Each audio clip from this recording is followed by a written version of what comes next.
Hi everyone, welcome to this video. So for today, we'll be talking about your module 2 and that is what? Ayan.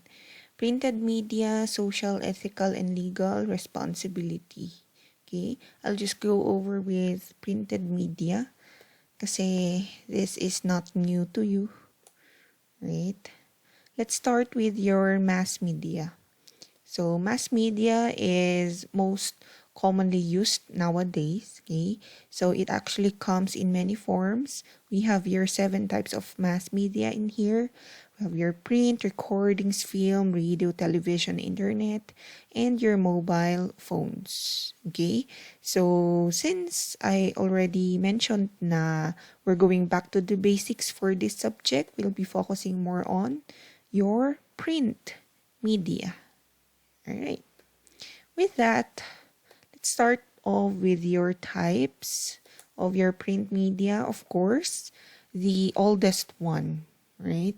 Wherein you actually gather your knowledge, information regarding a certain subject, which is your book. And ito yung most likely na hindi masyadong nagagamit ngayon. But hopefully, pag bumalik na tayo sa ating face-to-face, you get to still scan your books. Okay? Next, we have your, what are these? These are called your brochure. Okay? So as you can see, your brochure actually features the products or information that you want to offer to someone. Okay? So that's your brochure for my BE Ed class. You need to create one for this particular module. Okay, you try to select a specific topic in your course later on sa LM. Tapos you identify ano kaya yung topic doon, specific topic doon na pwede mong gamitin ang brochure as your learning material. And then you try to create one. Okay, next. Let's have your gazette. So when we say gazette, this is an official publication of the government or any institution. Okay, so this is the picture here is the official gazette of the Philippines. Okay. Next. We have your journal. Most likely, ang mga journal natin ay published na siya. We have your online journals. You can use that one as your reference on your research. Okay, since you're doing that one. Most likely, journals are similar to newspapers wherein you gather your information, report. Ang kaibahan lang niya sa journal, mas target ang specific na audience na gusto mo. Okay, na i-focus dito sa ating journal. Next. Leaflet and flyers. Okay, ito yung mga laging nagbibigay sa session road, mga flyers. Okay, ano ba to? These are your promotional or these are your printed medias for promotional or advertisement purposes. Yan. Next. So, dun sa flyers kanina, kung kunyari, you're into, kunyari may kakilala kang parang business, ganun, pwede mong actually use yung flyers na yan for promotion. Yan. Magazine. So, for magazine, periodical publication, most likely, kunyari, for monthly yan eh. Actually, magkakaiba. Merong monthly, merong yearly. So, depending upon the type of the magazine. So, as you can see, we actually have various types depending upon the topic. And ang ano niya is that makikita mo agad sa cover niya kung ano yung specific na topic na gusto niyang i-sell sa kanyang mga sellers. Right? Or readers, I mean. Next, we have your newsletter. So, newsletter natin, okay, it gives you updates happening for a certain institution, organization, or even the community. So for math majors, you need to create your newsletter. You choose a topic in mathematics, specifically junior and senior high school math topics we're in. You can use newsletter as your learning material. Okay. And the last one, the most common, aside from book, we have your newspaper. Most likely, it is published daily or weekly. Yan, depending upon the lugar, place. And then, it actually contains your news, sports, okay? Sports news, politics. It actually has many parts, as you know. Okay? So those are your types of print media. Right now, let's try to go over with your ways on how to design your print media. Kasi, printed materials. Kasi diba, I required you to create one for this module. And let's start with your headings. So you allow your learners to skim, okay, for an overview. Upon reading the heading, they actually know kung ano yung magiging content ng inyong printed material. Okay? And you try to retrieve, dun sa heading, makikita nila yung overview. At the same time, they'll be able to retrieve the information later on. So, pag tinanong, ano yung nabasa mo, meron silang recall dahil dun sa heading na ilalagay mo. Next, we have your writing style. Make sure that you just make it simple. Okay? Simple sentences. Basta make sure na it is concise. Tapos, at least they'll be able to have an interest to read from the start until the end of your article. Okay? Aside from that, kindly use an active voice if possible on writing your materials. Okay, next, page layout. So, under your page layout, most likely, this is the technical part. So, you provide ample space. Hindi yung parang feeling ko masyadong marami kayong nilalagay to the point na parang masyadong siksik or baka naman masyado namang blanco. Okay, you provide ample space. You also take note of your margins, your spacings, yan, kung double space ba, single space. And the most important thing, be consistent with your page layout. Okay? So, kung single space yung front page, yung back page, single space din, and so on. Okay? Next, we have your type style or your mechanics. Okay, so be careful with the limit of numbers that you assign per paragraph. Alright? Make sure that the length of your paragraph actually matches the age of your readers. So, for example, kung mga bata ang inyong target, make sure that it is just very short. Kasi, sabi nga natin sa Dale's Cone of Experience, na pag masyadong abstract, most likely, passive na ang ating learning doon. Okay? Next, we have your visuals. So, as much as possible, incorporate visuals that are related to your text. Okay? Do not put any random visuals there. Pero, simplified naman. Hindi yung masyadong, sabi nga natin, hindi masyadong abstract. Kasi nga, baka ma-misinterpret nila. Okay? Last, we have your highlighting. So, it actually pertains to the color size, the type of your font that you will use, the bolding, if you're going to italize it, or whatnot. Okay? So, in here, siguro, just keep in mind na if you try to parang highlight some things, kunyari yung mga important things, if you try to capitalize it, most likely hindi ngay talaga siya effective. So you try to highlight your terms in a way that pag binasa nila, it is very striking. Okay? Capitalizing your words really doesn't add up to the highlight. At alam nyo yan, na kahit naka-capital yung instruction, use capital letters, naka-bold pa nga, most likely hindi pa rin yan binabasa ng ating students. Okay? So, that is for our printed materials. Right. So, let's proceed to the second part, which is very timely kasi most often than not, ang mga outputs ng ating students are just purely copy and pasted from the internet.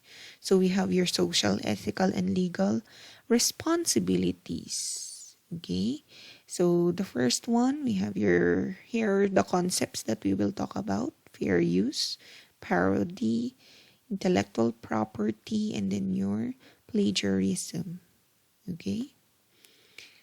First, let's talk about your fair use. So it says there, it refers to the copying of a copyrighted material with the purpose of using it for review, commentary, critic, or parody without the need to ask for permission for the copyright owner. Okay? So that is your fair use. So you're allowed to, use those copyrighted material, but to make sure that you are actually crediting that particular material to the owner. Okay? So no need to ask for permission, pero there are certain outputs na kailangan mo talagang mag-ask ng permission. Lalong-lalo na, meron kasi lalabas doon sa baba ng product. Kunwari, not copyrighted ang nakalagay doon. Okay? Kapag nakalagay doon copyrighted material, pwede mo yung magamit. Basta make sure that you use your proper citations. Pero kung may nakalagay doon na hindi pwedeng mag-copyright, that's the time that you need to ask for the permission of the owner to use it. Okay? And with that, we have your 4 factors to fair use. Okay? More fair and then the less fair. That would be your extremes. So, first factor is the purpose of the use. Bakit mo nga ba ika-copy yung pagmamay-ari ng iba? Ayan. What's the purpose? So, it is more fair if you actually use that one for non-profit educational purposes. Okay? It is less fair if you actually use that particular material for profit or commercial. Bakit kaya less fair? Kasi nga sa profit or sa commercial purposes, there actually exist yung parang may money na kasi na involved dyan. And most likely, pag pera ang usapan, syempre, ginamit mo yung material nung writer, tas biglang ikaw yung parang mag-gain. Most likely, less fair yun. More fair kung non-profit organization ang purpose why you are using that particular document or material. Okay? Next, we have your nature of work. Yan. It is more fair, okay, kapag ginamit mo yung work niya for factual basis. Okay? For example, for your research. Okay? And then you use that one for you kasi you want to publish an article and so on. Yan, at least, it is more fair kasi to the point na, sabi natin na, yung credits na yon will go to the writer. At the same time, since na-read nila yung iyong material, tapos nakita nila yung citations, baka there will be a time na they will go over with the material itself na nilagay mo sa research mo. Okay? It would be parang an add-on, okay, to the readers of the original material. Tapos, next, it is less fair kapag highly creative tapos unpublished. Okay? So, dito naman, yung material na ginamit is actually not published. Okay? So, unlike your published na ginamit nila yon para to spread out the facts that your research actually had proven. Dito naman sa contrary, kapag ginamit lang para lang sa personal consumption, okay, most likely less fair yun. Next, we have your amount or sustainability of the work. Okay? So dito, what if ginamit yung buong research mo, tapos biglang parang yun na yung content or the heart of the work of that particular material. So it would be less fair. Kasi nga, most likely parang kinopla lang niya yung buo. Nandun na yung buong content. Okay? It is more fair kung kukuha lang siya ng parts of your material that are deemed to be not really substantial. Okay? Parang mag-a-add lang siya kung ano man yung gusto niyang marating doon sa kanyang material. Next, we have your effect on the material. So, most likely, effect on the market, sorry. Most likely, it is more fair kapag there will be no effect. Okay?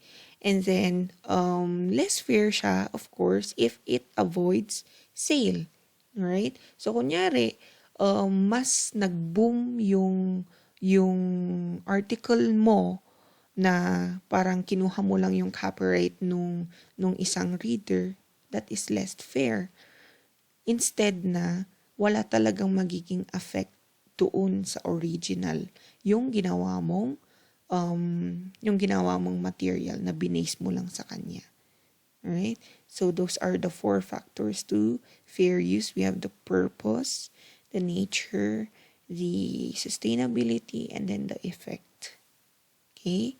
So please take note of these factors if in case that you will need to get the copyright of a certain material for your research. Baka mamaya mas bongga naman yung research na ginawa mo kaysa dun sa inadapt mo.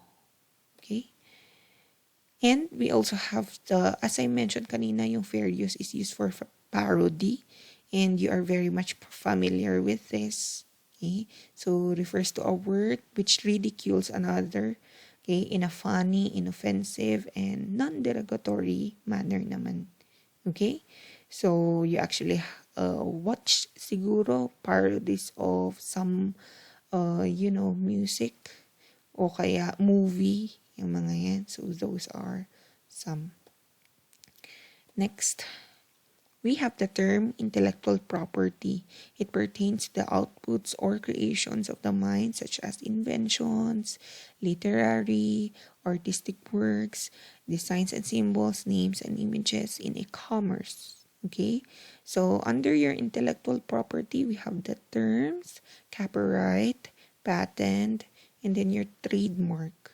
So, when we say copyright, this is the legit right given to the parang originator, yung creator ng certain film, record, material, and so on. That is copyright.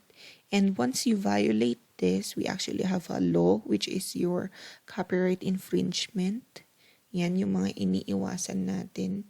Ay dapat iwasan natin kasi it is under our legal laws. So, pwede kang makasuhan in case that you are deemed with, you violated this particular concept, copyright. Next, we have the term patent. When we say patent, this is an exclusive right granted to a certain invention or a product. This is, the purpose of this is to, of course, protect the inventors. Siyempre, baka mamaya may mga mag-claim na silang nag-invent nung product na yun, nung material na yun, and so on. So, that is your patent. How about if it's trademark? Okay? So, exclusive identity of the product which recognizes the company, okay? Company ownership brand. So, dito sa trademark naman na to, pag nakita mo yung icon na yun, you will automatically associate a certain company or a certain name of the company or a certain person. Yan, trademark. Kunyari yung term na Vice Ganda. Okay, that's actually a trademark. Once you use Vice Ganda, okay, for you will introduce yourself as Vice Ganda. That's actually a violation kasi nga, according to Vice, nabenta na niya ang trademark ng word na Vice Ganda. So, anything related to Vice Ganda will just be related to Visceral. Okay? Visceral, I think, is his original name. Yun. Kunyari yung apple na nakagatan, that is the symbol of um, the, ang tawag dito, the company Apple. Ayan. So, iOS, I mean. Yun. So, there. That is your copyright, patent, and your trademark. Next. Okay? Yan. Yung pinakabongga. Plagiarism. So, the act of stealing or passing off the ideas or words of another as one's own. Yung inaangkin mo. Yung ginawa ng iba. That's plagiarism. It is also the use of another's production, okay, without crediting the source. And we actually have lots of forms of plagiarism. Baka hindi kayo aware. Okay? So, kung nagawa nyo na ito in your past, make sure not to repeat it anymore. Okay? First one, pinaka-major, we have your identity theft. It deals with your stealing or copying and or purchasing another's entire document and you are taking the full credit. So, kunyari, yung Harry Potter, imbis na yung writer si J.K. Rowling, kinikwento mo sa mga anak mo or sa isang community na ikaw yung gumawa nun. So, that is identity theft. Next, we have your copycat, copying large portions or the entire paragraphs and sections of another works and does not give full credit. Kung sa identity theft, yung whole document, dito sa copycat, we have your portions, large portions, and you do not give credit to the owner. Next, we have your cherry pick. So, picking few terms, phrases to change, but keeping the rest of the text and ideas from another work. Okay? So, hindi pa rin siya, consider pa rin siya ng plagiarism kahit na nagpipick ka lang ng few terms, tapos parang nire-replace mo. Pero most likely, yung buong content naman is, kinopy mo rin din naman. So, that's cherry pick. Okay? Next, we also have the term mitosis. This is weird kasi baka hindi kayo aware that there actually exists a plagiarism type which is called mitosis, wherein you duplicate your entire work without citing yourself. So, kunyari, mahilig kang gumawa ng research. Tapos dun sa isang research mo, nakalimutan mong i-cite yung research na ginawa mo mismo. That is mitosis. Okay? So, reusing your entire work without citing yourself. Siguro naman, medyo may iwasan natin yun. So, according to myself, ganun, charot. So, according to the research that you have done previously, which is entitled, next, recycle, reusing the large portions of your work, okay, for another publication without citing it. Kung mitosis, buong work mo, recycle, you're recycling your previous work without citing yourself. Okay? Remix, ito yung pinaka-common, I think. Paraphrasing multiple sources, stitching them together, and then making them sound like your own. Okay? So, kunyari, hindi ito mapapansin ni ma'am kasi kumuha ako from several authors. That is remix, what you're doing. So, you're stitching them, you're paraphrasing multiple sources, tapos you are telling na ikaw yung gumawa nun. Ghost citation. Okay? Citing a source that does not exist. Ayan. Okay? So, according to Buendia 2008. Tapos wala palang ganun na material. So that's ghost citing.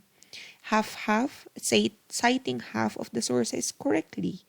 Nag-cite ka na nga, hindi pa 100% correct. That's half-half. Wrap. Misinterpreting or citing a source out of context. Citing a source out of context. So, kunyari, according to the book, ganito. Tapos biglang yung sinabi mo naman, hindi naman yun yung talagang content. That is wrap. It is out of context. Next, we have your mosaic. Citing everything correctly, but with very little contribution of your own ideas. Okay? Bawal din yun.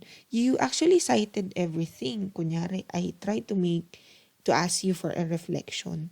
Tapos, 3/4 ng inyong reflection ay cited from several authors. Only 1/4 came from you. That is mosaic. Next, we have your reflection.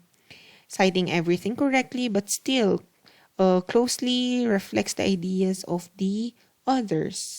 Ayan, yung parang sabi ko nga, sinite mo nga, pero most likely yung content naman yung buong reflection mo, still coming from a material. Okay? That is reflection. Miss Q. Okay?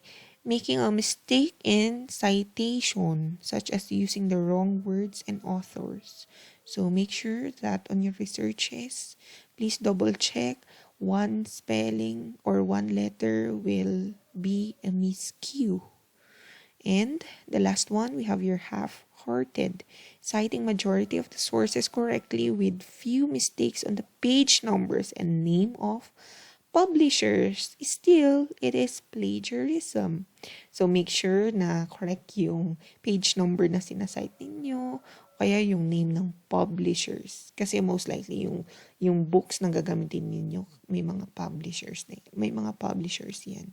So make sure that it is correct. So those are your types of plagiarism. Okay? And under your module 2, I actually asked you for several activities. The first one is a situational analysis, which deals with your social, ethical, and legal issues. Okay? There is a situation there, and then all you have to do is to answer the sub-questions. Next, under your application part, for my BE Ed class, I asked them to create a brochure that actually focuses on a specific subject on the elementary level. And you think of that subject kung appropriate ba ang brochure. Kindly follow the instruction that I have posted under application. I just need the online. Soft copy of this particular printed material. Okay? BSED Math, newsletter naman siya. So think of a math subject wherein you can incorporate newsletter as your learning material. And under assessment, for me, I will use the analytic rubric that you will create in order for me to rate your material under application. So under assessment, you need to create a 50-point analytic rubric. So there, that would be the end of my presentation. And if you have any questions, just feel free to post that one on our messenger or message me on Canvas. That will be all. Thank you and have a great day.